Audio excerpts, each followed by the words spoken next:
नमस्कार, SBT news में आपका स्वागत है। पेश है 31 जनवरी मंगलवार सुबह 6:15 बजे राजस्थान की बड़ी खबरें। राहुल गांधी की भारत जोड़ो यात्रा 30 जनवरी को जम्मू कश्मीर के श्रीनगर में पूरी हो गई। तमिलनाडु के कन्याकुमारी से 7 सितंबर को शुरू हुई इस यात्रा ने करीब 3,570 किलोमीटर का सफर तय किया है। कुल 146 दिन के इस सफर में राहुल ने 14 राज्यों की सीमाओं को छुआ है। इनमें तमिलनाडु के कन्याकुमारी से केरल, आंध्र प्रदेश, कर्नाटक, तेलंगाना, महाराष्ट्र, मध्य प्रदेश, गुजरात, राजस्थान, यूपी, दिल्ली, हरियाणा और पंजाब व जम्मू कश्मीर शामिल हैं। राहुल ने कहा कि उनकी यात्रा का मकसद सियासी नहीं है, लेकिन जानकार बताते हैं कि देश के दक्षिण से उत्तर तक यात्रा के जरिए कांग्रेस 372 लोकसभा सीटों पर फोकस कर रही है। मीडिया रिपोर्ट्स के अनुसार कांग्रेस के सीनियर लीडर्स में शामिल एक पूर्व मंत्री ने नाम ना जाहिर करने की शर्त पर कहा, भारत जोड़ो यात्रा के जरिए हम राहुल गांधी की नई इमेज तैयार करने में कामयाब रहे हैं।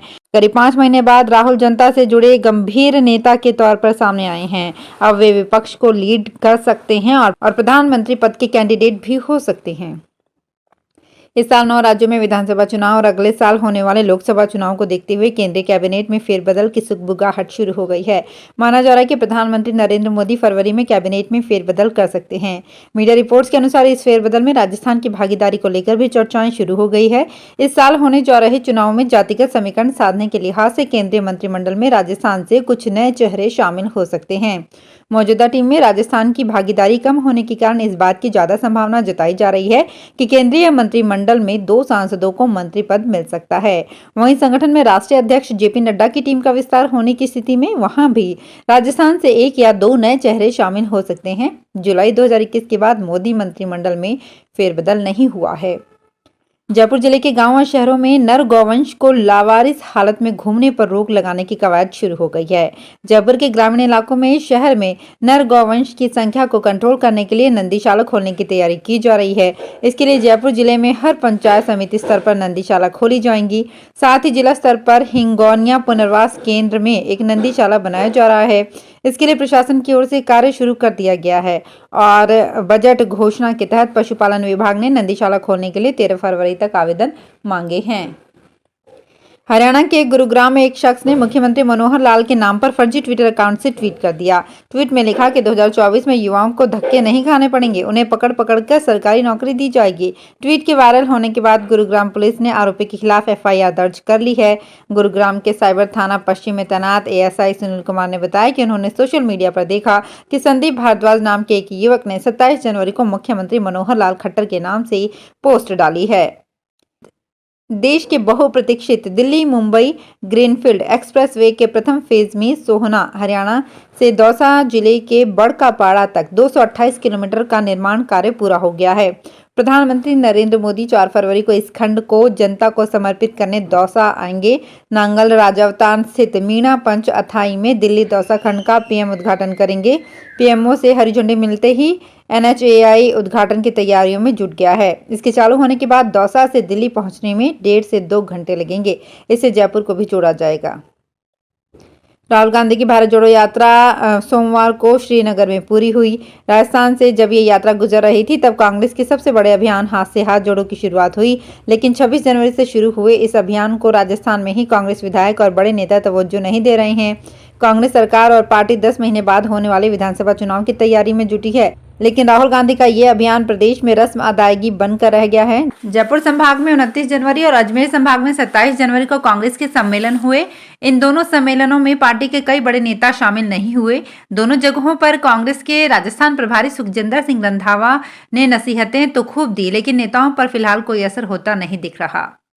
केंद्र व राज्य कर्मचारी पुरानी पेंशन बहाली, ठेका कर्मियों की रेगुलाइजेशन, खाली पड़े लाखों पदों को भरने, 8वें वेतन आयोग का गठन व 18 महीने के बकाया डीए का भुगतान करने और निजीकरण की मुहिम के खिलाफ राष्ट्रव्यापी आंदोलन करेंगे, जिसमें महिला कर्मचारियों की भूमिका ऐतिहासिक रहेगी।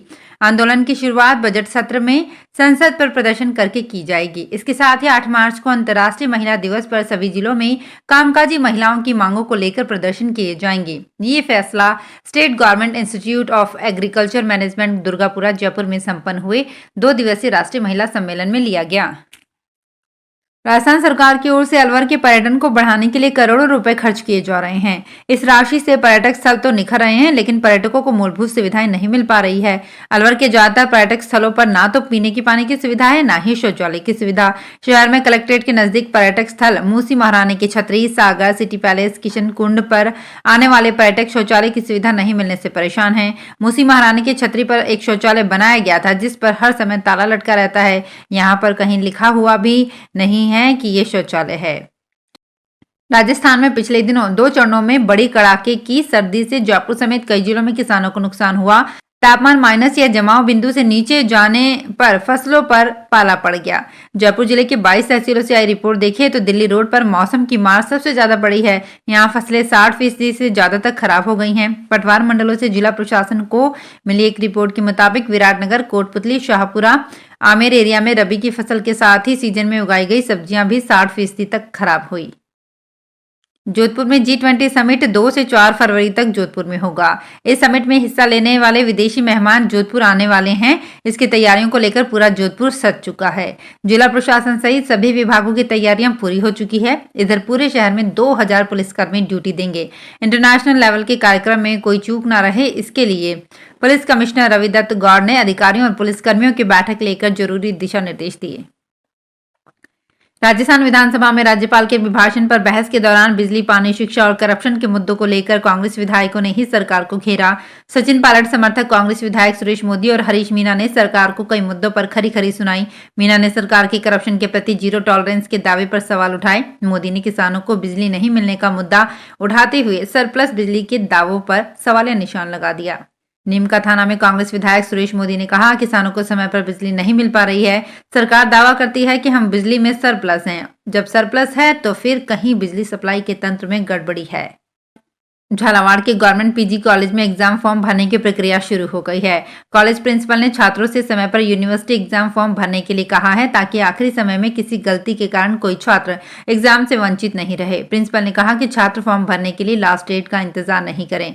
कॉलेज प्रिंसिपल फूल सिंह गुर्जर ने बताया कि स्टूडेंट पूरी सावधानी से यूनिवर्सिटी एग्जाम फॉर्म भरकर सबमिट करें। ई मित्र पर फॉर्म भरते समय स्टूडेंट खुद उपस्थित रहें, ताकि किसी प्रकार की गलती की संभावना नहीं रहे। जालौर जिला मुख्यालय के शाह पुंजाजी गेनाजी जिला स्टेडियम और जिला खेलकूद प्रशिक्षण केंद्र में खेलों के 13 अल्पकालीन प्रशिक्षक लगाए जाएंगे।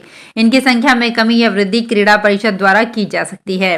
जिला खेल अधिकारी प्रेम सिंह भाटी ने बताया कि राजस्थान राज्य क्रीड़ा परिषद जयपुर द्वारा 1 साल के लिए अनुबंध के आधार पर 13 प्रशिक्षकों को लगाया जा रहा है। इनकी संख्या में कमी या वृद्धि क्रीड़ा परिषद द्वारा की जा सकती है। तैराकी में कई रिकॉर्ड अपने नाम करने वाली जोधपुर की योग्या सिंह अब खेलो इंडिया यूथ गेम्स में हिस्सा लेंगी। योग्या राजस्थान की एकमात्र महिला तैराक हैं जिनका चयन इस प्रतियोगिता के लिए हुआ है। खेलो इंडिया गेम्स 7 से 11 फरवरी तक मध्य प्रदेश के भोपाल में आयोजित होंगे। योग्या सिंह ने पिछले वर्ष राज्य स्तर पर जूनियर व सीनियर वर्ग के 6 रिकॉर्ड अपने नाम किए थे, जिसमें एक रिकॉर्ड 46 वर्ष पुराना था। राष्ट्रीय जूनियर व सीनियर प्रतियोगिता में उत्कृष्ट प्रदर्शन किया था। वो भारत की सर्वश्रेष्ठ 6 तैराक में शुमार हुई थी। राजस्थान में इसी साल लोगों को पानी की जांच की सौगात मिल सकती है। 249 नई ब्लॉक स्तरीय प्रयोगशालाओं के लिए भवन तलाश कर उनकी मरम्मत का काम शुरू कर दिया गया है। इसी साल मार्च तक भवन तैयार हो जाएंगे। इसके बाद नई प्रयोगशालाएं शुरू हो जाएंगी। प्रयोगशालाएं चालू होने के बाद प्रदेश में ब्लॉक स्तर पर पानी जांच की सुविधा मिलेगी। इससे लोगों को शुद्ध पेयजल का सपना साकार होगा। पेयजल की गुणवत्ता जांच के लिए 75 करोड़ रुपए खर्च कर 250 ब्लॉक स्तरीय पेयजल गुणवत्ता जांच प्रयोगशालाएं बनाई जा रही हैं।